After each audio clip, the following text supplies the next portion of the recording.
Shalom, perkenalkan saya bernama Daud Immanuel Kurniawan, nomor mahasiswa 1121-1229. Saat ini saya sedang menempuh pendidikan di Sekolah Tinggi Teologi Anugerah Indonesia STTAI di Surabaya untuk prodi S1 Teologi. Saat ini saya akan menerangkan pengertian tentang hermeneutika. Praktek hermeneutika telah menjadi bagian tak terpisahkan dari sejarah manusia. Hermeneutika sebagai aktivitas manusia muncul dari kebutuhan untuk menafsirkan pemikiran atau teks yang ditulis oleh orang lain.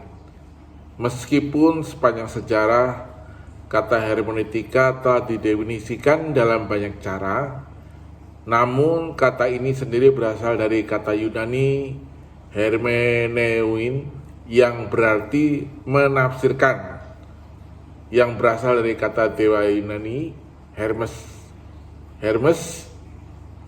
Hermes dianggap sebagai utusan dari juru kabar yang menerjemahkan atau menafsirkan pesan-pesan dari para dewa kepada manusia. Dalam tindakan penyampaian atau penafsiran ini setidaknya terdapat dua komponen mendasar. Yang pertama, tidak mungkin untuk menyampaikan atau menafsirkan pemikiran atau teks apapun tanpa konsepsi yang benar tentang pemikiran atau teks tersebut. Dengan demikian, komponen penting pertama dari hermeneutika adalah konsepsi. Yang kedua, sebuah pemikiran atau teks tidak sepenuhnya disampaikan sampai apa yang telah dipahami dengan benar telah diwakili dengan benar. Dengan demikian, komponen penting kedua dari hermeneutika adalah representasi, yang umumnya dipahami sebagai interpretasi, yaitu untuk memberikan konsepsi sendiri tentang sesuatu. Interpretasi diperlukan untuk menjadikan makna sebuah pemikiran atau teks menjadi transparan, menjadi terang, jelas, dan gamblang.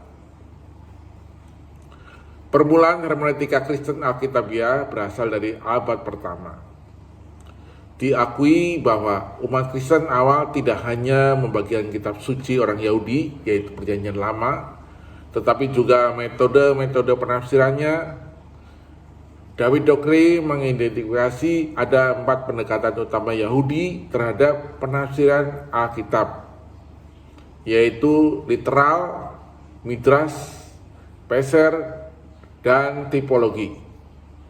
Dalam bukunya ini, Dockery mengatakan bahwa pendekatan literal dianggap sebagai dasar bagi semua pendekatan lainnya, karena didasarkan pada pemahaman yang jelas dan literal dari teks Alkitab. Sedangkan Peser melihat teks Alkitab dari perspektif apokaliptik. Akhirnya pendekatan tipologis berusaha menemukan korespondensi antara orang-orang dan peristiwa dari masa lalu dan masa kini atau masa depan. Sementara orang-orang percaya mula-mula mengadopsi beberapa pendekatan ini. Mereka juga mengadakan sebuah hermeneutika kristologi yang mendasar, yang berarti bahwa peristiwa-peristiwa yang dialami dalam kehidupan Kristus memberikan lensa atau kerangka dasar yang melaluinya Perjanjian Lama dipandang penting. Maka penting bagi pendekatan-pendekatan di atas untuk penafsiran Alkitab adalah keyakinan yang kuat akan inspirasi ilahi terhadap kitab suci, dan keyakinan bahwa karena Taurat memuat seluruh kebenaran Allah untuk tuntunan umat manusia. Maka tujuan dari semua penafsiran adalah untuk menerjemahkan kata-kata Allah tersebut ke dalam kehidupan manusia. Abad kedua dan seterusnya melihat tantangan yang mengarah pada perkembangan baru dalam penafsiran Alkitab. Secara umum, Alkitab terus dipandang sebagai asal-usulnya berasal dari Allah, dan bahwa tujuan ilahi ada di balik setiap perikopnya. Demikian pula halnya dengan pendekatan yang kontras dari aliran Alexandria dan Antioquia. Aliran Alexandria menekankan pendekatan alegoris, sementara aliran Antioquia mengadopsi pendekatan yang lebih literal dan historis. Ringkasan Docri sangat membantu dalam memberikan gambaran sehubungan dengan penafsiran Alkitab oleh gereja mula-mula. Semua bapak-bapak gereja mula-mula menyetujui arti literal dari kitab suci. Dalam hal ini semua bapak-bapak gereja mula-mula menyetujui penafsiran Alkitab secara literal.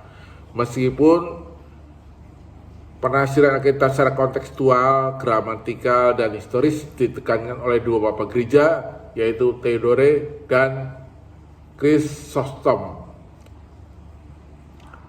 Pada hermeneutika abad pertengahan, John Cassian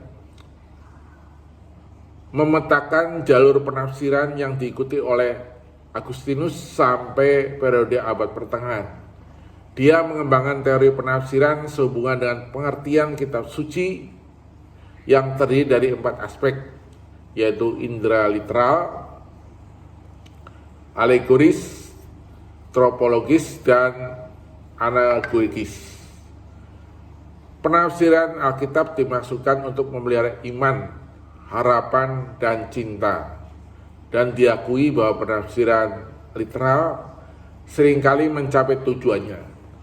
Namun, ketika dirasakan bahwa penafsiran literal tidak memenuhi tujuan tersebut, maka penafsiran alegoris diperlukan untuk meningkatkan iman, tropologis untuk memelihara cinta, dan anagogis untuk meningkatkan harapan.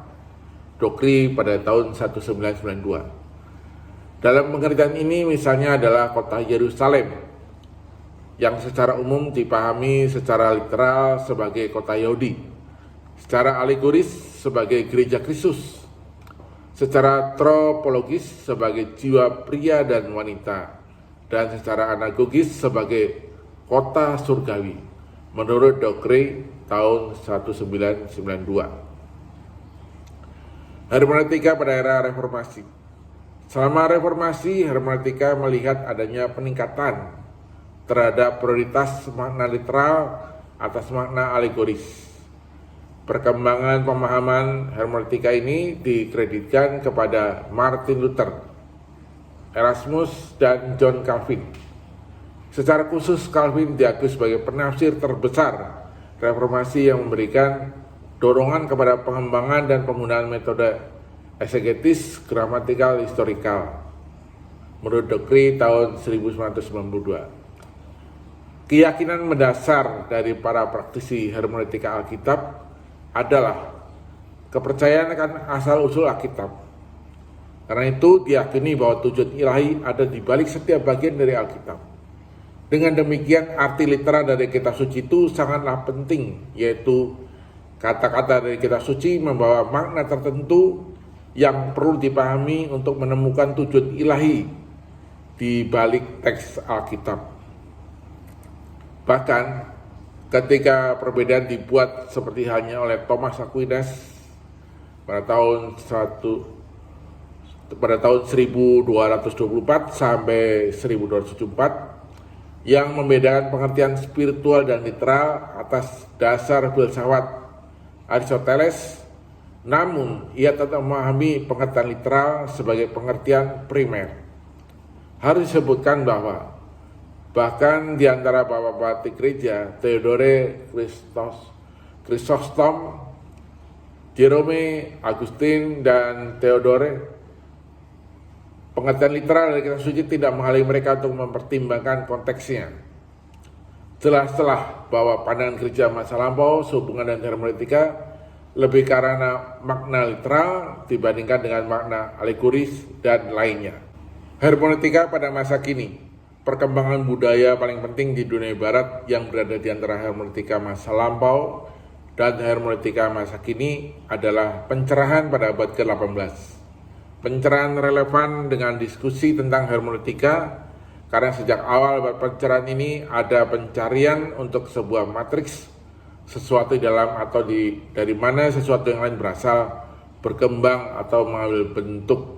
yang pasti dan permanen yang digunakan untuk menentukan apa yang benar, apa yang nyata, rasional, benar, dan baik. Descartes melihat bahwa matriks sebagai sebuah alat yang sangat berguna untuk mengeksplorasi pertanyaan-pertanyaan mendasar tentang pengetahuan dan realita. Matriks inilah yang akan membentuk opini kita dengan informasi yang dikumpulkan melalui indera penglihatan, pendengaran, sentuhan, penciuman, dan rasa. Pemikiran Descartes ini membuat terjadinya peralihan pada realita kebenaran dan makna yang ditentukan oleh alasan-alasan dan tidak lagi oleh wahyu. Hal ini menjelaskan bahwa pencerahan dengan dasarnya untuk sebuah objektivitas seperti ini akhirnya memunculkan relativisme yang menjadi ciri kebuntuan hermeneutika yang kita hadapi saat ini. Singkatnya, hermeneutika relativisme terjadi karena kebenaran didasarkan pada indera dan alasan. Dan tentu saja, indera dan alasan setiap orang bisa berbeda-beda. Ada beberapa tokoh lain yang membentuk hermeneutika pada abad pencerahan. Mereka adalah Larkin yang memberikan kepada kita pemahaman sehubungan dengan knowing self yang dicetuskan oleh Descartes. Kemudian Immanuel Kant menjelaskan tentang sebuah perbedaan antara pengetahuan tentang noumenal, objek atau peristiwa yang muncul dengan sendirinya terlepas dari persepsi dan indera. Yang timbul dari kombinasi kekuatan-kekuatan ini adalah pengembangan metode historis kritis. Secara umum disepakati bahwa penerapan rasionalisme pada Alkitab adalah salah satu penyebab utama yang mengarah pada historis kritis. Prinsip kritik yang dimaksud berarti bahwa penilaian kita tentang masa lalu tidak dapat dengan mudah diklasifikasikan sebagai benar atau salah, tetapi harus dilihat sebagai sebuah klaim terhadap tingkat probabilitas yang lebih besar atau lebih kecil dan harus selalu terbuka untuk direvisi. Dengan metode historis kritis ini, maka kesimpulan yang diambil adalah bahwa realitas saat ini menentukan status kebenaran masa lampau. Karena alasan inilah mukjizat dianggap mustahil hari ini. Akhirnya prinsip korelasi masa lalu dan masa kini mengharuskan kita untuk melihat setiap peristiwa secara korelasi dengan peristiwa lainnya dalam seri yang sama. Sejauh prinsip-prinsip pencerahan dan metode historis kritis mengurangi kemungkinan wahyu atau ilham ilahi, urgensi membangun makna literal teks sudah berkurang. Seorang pietis dan filsuf yang bernama Schleiermacher memahami tantangan hermeneutis yang ditimbulkan oleh kritik sejarah dan berusaha untuk menekankan lokus yang berbeda untuk sebuah makna. Pergeseran fundamental dalam perkembangan hermeneutika adalah ketika hermeneutika sebagai metodologi pemahaman berubah menjadi filsafat. Perubahan ini dipengaruhi oleh corak berpikir masyarakat modern yang berpangkal pada semangat rasionalisme. Semangat rasionalisasi di mana akal menjadi patokan bagi kebenaran yang berakibat pada penolakan hal-hal yang tidak dapat dijangkau oleh akal atau metafisika.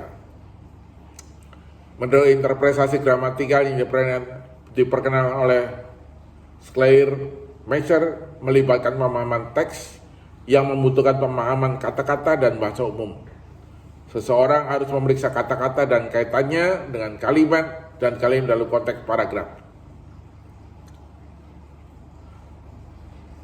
Tokoh hermeneutika lainnya yang akan dibahas oleh hermeneutika masa kini adalah Hans Kurt Gabler yang ingin bergerak melampaui hermeneutika eksistensial dengan memfokuskan hermeneutika pada bahasa dan subjek.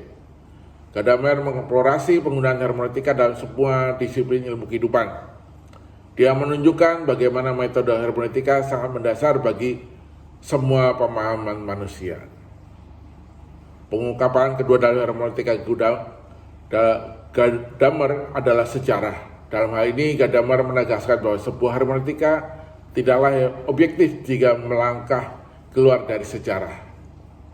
Dalam hal ini fokus Gadamer bukan pada si penulis melainkan pada seorang interpreter teks dan bagaimana dia menyelami arti dari signifikansi filosofi yang terkandung dalam teks tersebut. Maka dalam ini didapat bahwa hermeneutika kontemporer membuktikan adanya tindak pendekatan utama terhadap hermeneutika. Dan demikianlah kiranya pemahaman tentang hermeneutika yang bisa saya terangkan secara singkat, biarlah memberikan pencerahan bagi kita sekalian. Terima kasih, Tuhan Yesus memberkati.